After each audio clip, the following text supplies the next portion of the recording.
இறையேசுவில் பிரியமான சகோதர சகோதரிகளே, நமது ஆண்டவர் இயேசு கிறிஸ்துவுடைய திருப்பெயரால் உங்களுக்கு உங்கள் குடும்பத்தில் இருக்கிற அனைவருக்கும் அன்பும் சமாதானமும் மகிழ்ச்சி கொண்டாவதாக. அன்புமிக்கவர்களே, ஜூன் மாதம் 6ஆம் தேதி தாயாம் திரு அவை புனித நார்பெர்ட் என்பவருடைய நினைவு நாளைத்தான் கொண்டாடுகிறது. இந்த புனிதரானவர் பிறந்தது ஜெர்மனி தேசத்துல பணக்கார பிரபுத்துவ குடும்பத்துல இவர் பிறந்தார் என்று இவருடைய வாழ்க்கை வரலாற்றில் நம்ம வாசிக்கிறோம். அரசர்களோடு மிக நெருக்கமாக இருந்த ஒரு குடும்பமாகவும் மிக இளைய வயதிலேயே பக்தியிலும் ஒழுக்கத்திலும் சிறந்து விளங்கிய இந்த புனித நார்பர்ட் என்பவர் திருத்தொண்டராக, துணை திருத்தொண்டராக இவர் அருள்பொழிவு செய்யப்படுகிறார். அரசருக்கு மத ஆலோசகராகவும் இருந்தார் என்று தான் இவருடைய வாழ்க்கை வரலாற்று நம்ம வாசிக்கிறோம். தந்தையினுடைய உறவு முறை, தாயினுடைய உறவு முறை இரண்டிலுமே மிகப்பெரிய பணக்கார குடும்பம் இருந்தாலும் இவர் குருவாக திருநிலைப்படுத்தப்படுவதற்கு தயக்கம் காட்டி கொண்டே இருந்தார் என்று தான் இவருடைய வாழ்க்கையில நம்ம வாசிக்கிறோம். உலகப்போக்கான ஒரு வாழ்வையும் இவர் வாழ்ந்திருக்கிறார்.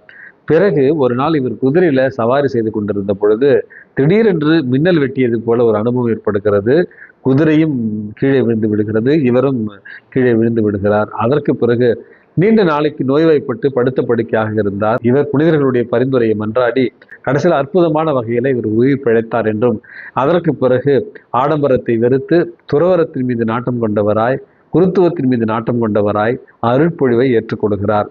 அதற்கு பிறகு இவருடைய வாழ்க்கை முழுவதுமே இறை வார்த்தையை அறிவிக்கிற ஏழை எளியவர்களுக்கு இரக்கம் காட்டுகிற பணிகளில் தான் இவர் ஈடுபட்டார் என்று இவருடைய வாழ்க்கை வரலாற்றில் நம்ம வாசிக்கிறோம்.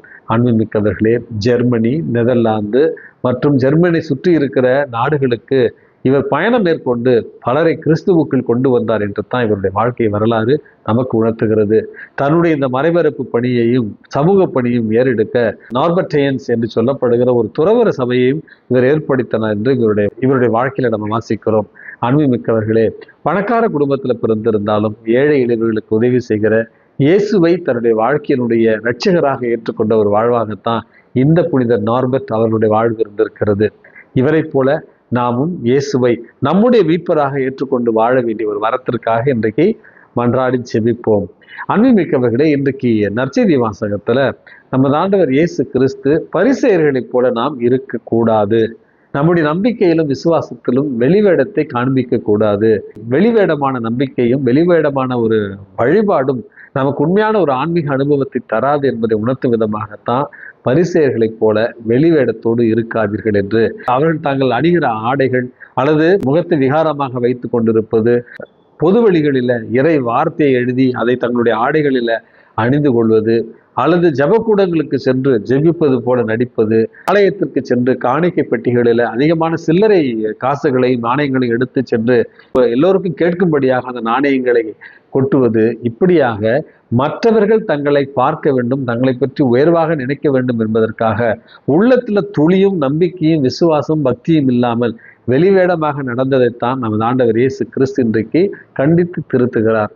அதற்கு மாற்றாக விசுவாசத்துல நமக்கு ஒரு எடுத்துக்காட்டை கூறும் வண்ணமாகத்தான் ஆலயத்துல அங்கிருந்த காணிக்கை பெட்டியில தன்னிடமிருந்த 2 செப்பு காசுகளை தன்னுடைய அந்த வாரத்தின் ஊதியத்தை முழுவதுமே கடவுளுக்கு காணிக்கையாக கொடுத்த அந்த ஒரு கைம்பெண்ணைத்தான் இன்னைக்கு நமது ஆண்டவர் இயேசு கிறிஸ்து இன்றைக்கு நமக்கு ஒரு உதாரணமாகவும் எடுத்துக்காட்டாகவும் இவருடைய காணிக்கைத்தான் இன்றைக்கு கடவுளால் ஏற்கப்பட்டது என்று அந்த ஏழை கைம்பெண்ணினுடைய காணிக்கையை இன்றைக்கு ஏற்றுக்கொண்ட வெளிவேடமற்ற அந்த நம்பிக்கையும் விசுவாசத்தையும் தான் இன்னைக்கு நமது ஆண்டவர் இயேசு கிறிஸ்து நம்மை பின்பற்ற அழைப்பு விடுக்கிறார்.